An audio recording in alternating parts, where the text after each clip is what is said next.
मन माणिक लहर समंदरे,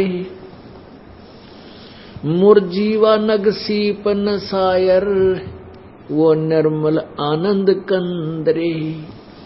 मन माणिक लहर समंदरे, मुरजीवा नग सीपन सायर, वो निर्मल आनंद कंदरे। अब कितनी प्यारी वाणी बोली है गरीबदास साहब ने अपने कबीर परमात्मा के विषय में। भाई मोती मुक्ता दर्शत नाही, ये जग है सब अंदरे, दिखत के तो नैन चश्म इनके, फेरा मोतिया बंदरे। अब क्या बताते हैं कि जिनको तुम विद्वान समझा करते, बड़े वेदों के ज्ञाता हैं, बड़े मर्मज्ञ ज्ञाता हैं। अब जैसे आपने अभी देवी भागवत महापुराण के गीता प्रेस गोरखपुर से प्रकाशित पृष्ठ नंबर 414 पे छठे सकंद में क्या पढ़ा कि सतयुग के ब्राह्मण वेदों के पूर्ण विद्वान होते थे और वो दुर्गा की पूजा करते थे। 562 पृष्ठ पर दुर्गा कहती है ब्रह्म की पूजा करनी चाहिए, उसके अतिरिक्त दूसरे की धारणा भी नहीं लानी चाहिए, उसकी पूजा करो, वो ब्रह्म लोक में रहता है। अब गीता जी अध्याय नंबर 8 के श्लोक नंबर 16 में लिखा कि ब्रह्म लोक पर्यंत भी सभी जन्म मृत्यु में है, पुनर्वृत्ति में है, ये भी स्थायी नहीं। अब यहां परमात्मा कहते हैं मोती मुक्ता दर्शत नाही, ये जग है सब अंदरे। अंध माने अध्यात्म ज्ञान नेत्रहीन, इनको अध्यात्मिक ज्ञान नहीं था इसलिए अंधे थे सब। अब दुर्गा भी अंधी, पूर्ण ज्ञान नहीं, वो कभी ब्रह्म तक ही बताती है, उसकी पूजा करो। भाई दिखत के तो नैन चश्म इनके, फेरा मोतिया बंदरे। अब दुर्गा कभी कहती है अक्षर ब्रह्म, वो ब्रह्म जिसने सारी सृष्टि रची वो अक्षर ब्रह्म है, और फिर कह उस ब्रह्म की पूजा करो, उसका ओम मंत्र है, परवण मंत्र है। तो इन सब के मोतिया बिंद था। मोतिया बिंद कैसा होता है? जैसे सफेद मोतिया हो जा किसी के आंखों में, उनकी आंख इतनी स्वस्थ दिखाई देती है जैसे कति सारा दिखता हो, लेकिन उन्हें दिखता कुछ को नहीं, कति नपट अंधे होते वो। तो ऐसे ही ये विद्वान भगवान देवी और देवता हमने कति भगवान प्राप्त दिखाई दे थे और बड़े विद्वान नजर आवे थे, इनको तो कैख है भी ना ज्ञान था। अब जैसे अभी तक हमारे पवित्र हिंदू धर्म के ये गुरुदेव लोग हमें ये नहीं बता सके कि पुराणों में क्या लिखा है, ब्रह्मा विष्णु महेश की क्या स्थिति है, तो ये आँखें कैसे कह सकते? तो अंधे थे, अंधे मीन ज्ञान नेत्रहीन, इनको ये भी ना समझ में आई गीता, पवित्र गीता जी और पवित्र चारों वेद और पवित्र पुराण हमें क्या संदेश, यथार्थ संदेश दे रहे। और पुराणों के वक्ता ब्रह्मा जी ये आप अज्ञान अंधेरे में, इसलिए बताते हैं मन माणिक लहर समंदरे, मुरजीवा नग सीपन सायर, वो निर्मल आनंद कंदरे। भाई मोती मुक्ता दर्शत नाही, यो जग है सब अंदरे, दिखत के तो नैन चश्म इनके, फेरा मोतिया बंदरे। ये दिखत के तो आंखें बड़ी निर्मल दिखाई दे, बड़े विद्वान नजर आवे हैं, पर इनका अज्ञान रूपी मोतिया बंद हो रहा है। नर नारायण देशी पाके, जय कट्याना यम का फंदरे, रतन अमोली दर्शत नाही, धक है वाकी जिंदरे। कि ऐसा सुंदर शरीर पर आप पाके और फिर भी भगवान नहीं मिले, और कहते हैं वो परमात्मा नहीं प्राप्त हुआ, तो धिक्कार है उसके जिंदगी ने, इस मनुष्य जीवन को। भाई पूर्ण ब्रह्म रटे अविनाशी, जो भजन करें गोविंद रे, भाव भक्ति जा हृदय होई, फिर क्या कर है सुरपति इंद्रे। अब जिनके सच ये ज्ञान समझ में आ गया और सच्चे दिल तो भक्ति में लौ लाएगी, कहते फिर यहाँ का सुरपति देवताओं के राजा इंद्र की पदवी भी हमारे लिए व्यर्थ है। वो क्या कर है सुरपति इंद्रे, यानी उसके सामने वो सुख देवताओं के राजा इंद्र का भी व्यर्थ है। व्यर्थ क्यों है? क्योंकि वैसे तो इंद्र को बहुत सुख है, देवताओं का राजा है, स्वर्ग का राजा है, लेकिन यू राज रहेगा कितने दिन? यू ज्यादा समय नहीं रहे, इसका फिक्स टाइम है। 72 चौकड़ी युग एक इंद्र 72 चौकड़ी युग तक शासन करता है, 72 चतुर्युग तक। और एक ब्रह्मा के दिन में 14 इंद्र अपना शासन पूरा कर लेते हैं, इसलिए 1008 चतुर्युग होते हैं। तो 72 चतुर्युग जब ये इंद्र पूरा कर लेगा, और इसने अपने ही तप और अपनी ही यज्ञों से उस इंद्र का राज को प्राप्त किया, मृत्यु को प्राप्त होगा। 72 चतुर्युगी तक राज करके 72 चतुर्युग, सतयुग, त्रेता, द्वापर, कलयुग एक चतुर्युग, इसमें 43,20,000 वर्ष होते हैं एक चतुर्युग में।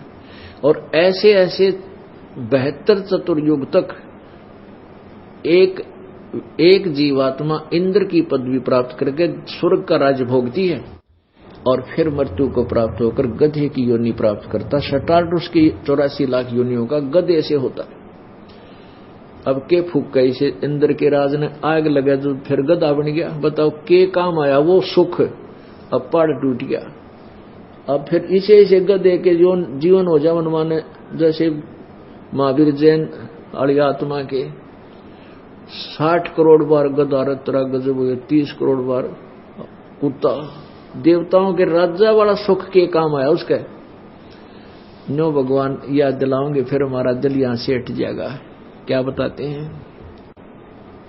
भाई? पूर्ण ब्रह्म रटे अविनाशी, भजन करे गोविंद रे, भाव भक्ति जा हृदय होई, फिर क्या कर है सुरपति इंद्रे। इंद्री कर्म ना लगे लगारम, जो भजन करे निर्द्वंद रे, गरीबदास जग कीर्ति होगी जब लग सूरज चंद्रे। कि देखो भक्ति करोगे आपका काम आवेगी, यहां भी सुख मिलेगा, और यहां से भक्ति करके जाओगे तो कहते आपकी कीर्ति बनी रहेगी जब लग सूरज चंद्रे। यानी आप सतलोक चले जाओगे, वहां आपको यहां लोग आपके गुण गाया करेंगे। जैसे दरू, प्रहलाद, मीराबाई आदि पुण्यात्माओं को आज तक याद किया जाता है, और वो अपनी भक्ति करके बेड़ा पार करके हम उनके गुण गावें। तो ऐसे ही हम अपना कर्म बनावेंगे, सतलोक चले जाएंगे, और पीछे आने वाले आप जी के गुण गाया करेंगे, बड़े अच्छे भगत थे, और वह तो बेड़ा पार करके। इंद्री कर्म ना लगे लगारम, जो भजन करे निर्द्वंद रे। निर्द्वंद माने और सब तरफ से ध्यान हटा के अपने मालिक के चरणों में लगे रहे। काम जो अपना पेट रोजगार निर्वाह के लिए धंधा करे, उसमें भी मालिक को भूल नहीं पड़ने दे, उसको कहते निर्द्वंद भजन करना। और गरीब दास जग कीर्ति होगी जब तक सूरज चंद्रे। अपने आत्मा कबीर परमेश्वर जी अपने तत्व ज्ञान को आप ही बताने आते रहते हैं, और फिर हमारे जैसे दास की सेवा लगा देते हैं, ड्यूटी लगा देते हैं, अपनी प्यारी आत्माओं को अपने यथार्थ ज्ञान से परिचित कराने के लिए।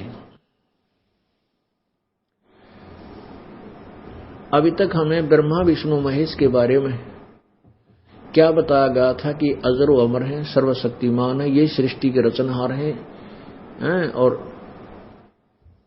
ये पूर्ण परमात्मा है, सभी ब्रह्मांडों के रचयिता यही हैं। अब इनकी यथार्थता हमारे सामने आ गई। कहां से पता चला? इन्हीं की जीवनी से। ब्रह्मा विष्णु महेश की जीवनी किन में है? पुराणों में। अब आपको ब्रह्मा विष्णु महेश की थोड़ी सी झलक दिखाते हैं। पुण्यात्माओं, ये सत्संग स्थल जो है एक ऐसा सामूहिक स्थल है जिसमें पहली कक्षा के बालक भी, बच्चे भी होते हैं, यानी श्रोता है, और दूसरी कक्षा के भी, यानी कुछ ऐसे हैं जो पहली बार सत्संग सुनने आए हैं। हमारे भगतों ने समझा बुझा के लाओ, एक बार चल लो आप हमारे गुरु जी का सत्संग तो सुन लो, नाम ना लियो पर ज्ञान तो सुन लो।